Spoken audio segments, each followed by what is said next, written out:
Le lendemain, Chidima et Adaez partirent tôt à l'aube, se frayant un chemin à travers les sentiers touffus qui menaient à la forêt sacrée.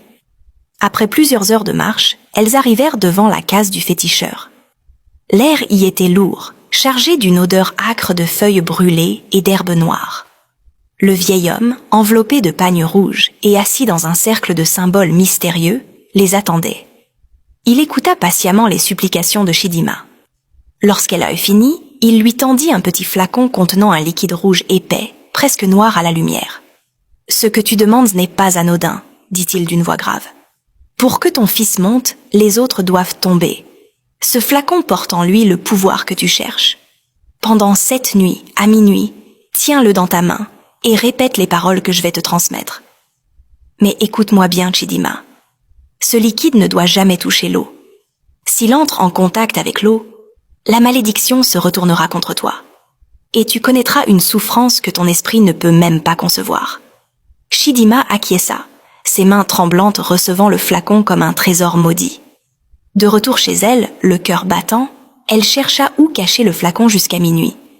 Ses enfants couraient partout, et aucun coin ne semblait sûr. Entendant soudain son mari l'appeler, elle paniqua. Sans réfléchir, elle fourra le flacon au fond d'un tas de vêtements sales dans un panier, espérant le récupérer discrètement plus tard. Mais le destin en avait décidé autrement. Ce même après-midi, Oluwebube appela Chimamanda pour aller laver les vêtements au ruisseau. Excitée, Chimamanda se précipita dans la maison, saisit le panier, sans savoir que le flacon était caché à l'intérieur. En chantonnant, les 2 filles prirent le chemin du ruisseau. Elles riaient, jouaient, éclaboussaient l'eau. Au moment de plonger les vêtements dans le courant, le petit flacon roula hors des habits. Il tomba dans la rivière. Le bouchon se détacha. Le liquide rouge se répandit dans l'eau. Et au même instant, dans la maison, un cri déchirant retentit. Chidima sentit une douleur fulgurante lui traverser la poitrine, comme si des crocs invisibles la déchiraient de l'intérieur. Elle s'effondra, hurlant de douleur. Son corps se tordait, ses yeux roulaient dans leurs orbites. Elle grattait sa peau comme pour en arracher la douleur. Sa voix glaçante résonnait dans tout le village. Des voisins accoururent. Chief Emeka sortit précipitamment, suivi de Nena et des enfants. Ils trouvèrent Chidima à genoux dans la cour, ses cheveux défaits, le visage en sang, hurlant des mots incohérents. Elle s'élança dans les rues, enragée, criant des vérités qu'elle ne contrôlait plus.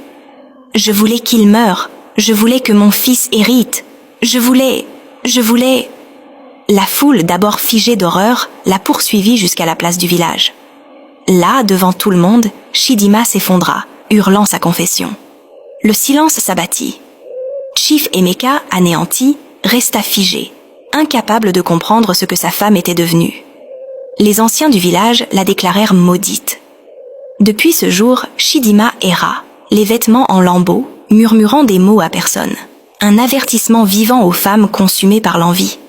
Quant à Chief Emeka, il fut brisé par l'événement.